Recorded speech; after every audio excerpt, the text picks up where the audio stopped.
Grossman back with another Orthodentistry riff, and really excited today to talk about the dental assistant's role and how you can go back to your practice, whatever the next day of clinic is, and think about ways to improve your dental assistant's role. So let's get into it. I want to walk you through each and every way my dental assistants help me every single day. And let's start with the consultation, because typically the dental assistant has had nothing to do with getting the patient in, doing any of the marketing or whatever it took. So the patient comes in, and now the first person they meet clinically is the dental assistant. And Jen will come bring the patient in, and we'll have a very long, nice conversation with the patient, really making the patient the hero, really digging into their chief complaint, not talking about how they're going to straighten their teeth, what mechanism, braces, aligners, etc. Really, what is bothering the patient, and digging into that.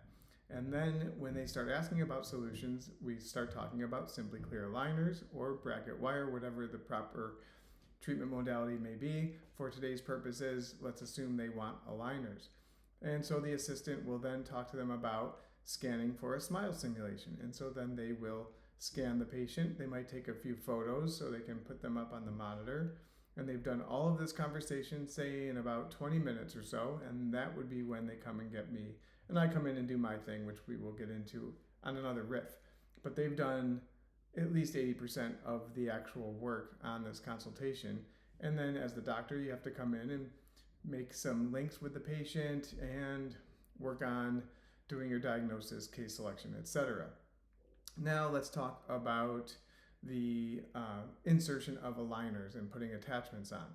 The dental assistant has everything prepped and ready to go. The teeth have been pumiced, if that's allowed in your state, and they have everything ready to go. And in my state, I come in, and after the teeth have been etched and they've got the Optigate in, they have everything all ready, and I simply place the trays and cure the attachments onto the teeth.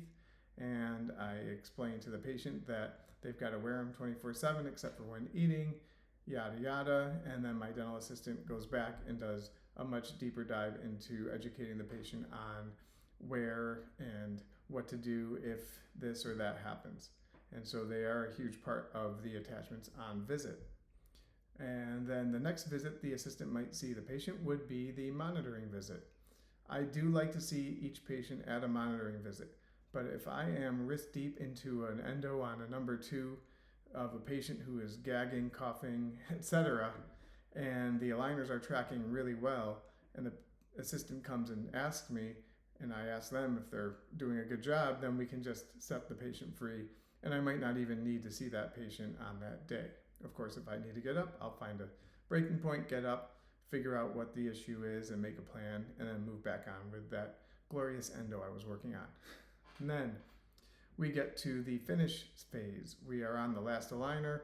Let's assume everything tracked perfectly. The patient is thrilled. The dental assistant will then schedule them for retainers and taking off attachments. And the final visit, when we take off attachments, of course, I have to come in and remove the attachments, but the patient has largely built a great relationship with this dental assistant and has had a great experience. And you've been a hero to the patient by just supporting them, guiding them, and getting them that smile that they've always wanted and deserved. So hopefully this will get you to go back to your dental office and think about where I can better utilize my assistant in patient communication, in consultations, and in every aspect of how you are treating patients orthodontically, and then start to train them to do such. If you need any help, just reach out.